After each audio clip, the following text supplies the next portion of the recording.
In yesterday's Times of India newspaper, that is 19/6/2026, an article was published.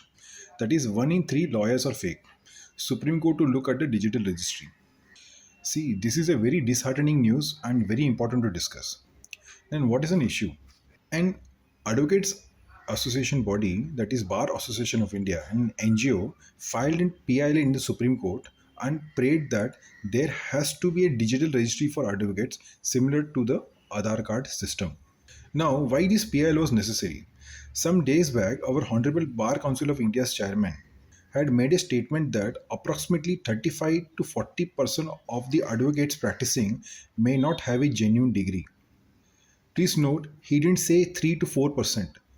He mentioned 35 to 40%. This is a very huge number. This number would have not propped up in a night. This would have taken years to build up. But now, during the hearing, our Honorable Chief Justice of India also said that I am prima facie convinced that there are backdoor entries. Advocates by and large are very responsible. The system must identify those who are masquerading as lawyers without proper degrees. The best way to sideline them is to encourage and strengthen the young lawyers by giving them periodic training, as is being done by some advocate bodies, and giving them space in the court. They must be brought to the forefront. I'm really very thankful for the Bar Association of India to filing this PIL.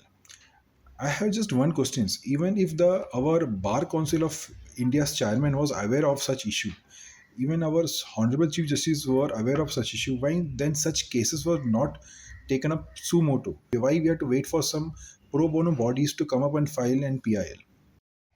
See how this is dangerous. I will explain.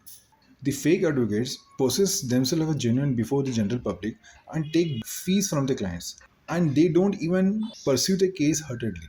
And due to this, the case prolongs for years as pending in the courts. This is also very dangerous for the genuine advocates. See, for a person who wants to practice advocacy, they have to spend years in getting formal education. Some spend 3 years and 5 years getting a degree, LLB degree. If one wishes to practice advocacy, then they cannot be employed anywhere else. They can't do any kind of trade or business. They can't even advertise for their work or their profession.